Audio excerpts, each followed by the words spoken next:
తీతు రాష్ట్ర పత్రిక 2వ అధ్యాయము 13వ వచనం. అనగా మహాదేవుడును మన రక్షకుడునైన యేసుక్రీస్తు మహిమ యొక్క ప్రత్యక్షత కొరకు ఎదురుచూచుచు ఈ లోకంలో స్వస్థ బుద్ధితోనూ నీతితోనూ భక్తితోనూ బ్రతుకుచుండవలనని మనకు బోధించుచున్నది. ఈ లోకంలో మనము ఎలా ఉండాలి అంటే స్వస్థ బుద్ధితోనూ నీతితోనూ భక్తితోనూ బ్రతుకుచుండాలి. ఎందుకొరకు? మహాదేవుడు మన రక్షకుడైన యేసుక్రీస్తు మహిమ, ఆయన మహిమ ప్రత్యక్షపడే దినం వస్తుంది.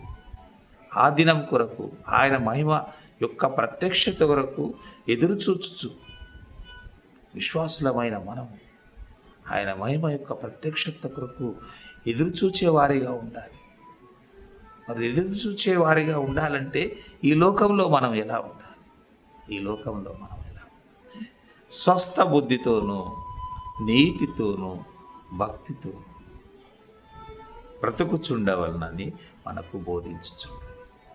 ఆయన కొరకు, ఆయన మహిమ కొరకు, ఆయన ప్రత్యక్షత కొరకు ఎదురుచూచేవారి దేవుడు తప్పకుండా యేసుక్రీస్తు ప్రభువారు ప్రత్యక్షమయ్యే దినము వస్తుంది. ఆయన మహిమతో ఈ లోకమునకు తిరిగి వస్తాడు. దాని కొరకు మనం ఎదురుచూచే వారిగా ఉండాలంటే మనం ఎలా ఉండాలంటే స్వస్థ బుద్ధి నీతి భక్తితో బ్రతుకుచూ ఉండాలి. ఈ లోకంలో మనం బ్రతుకున్నంత కాలం మనం మరి నీతి భక్తి స్వస్థ బుద్ధితో బ్రతుకుచుండవాలని మనకు బోధించుచున్నది.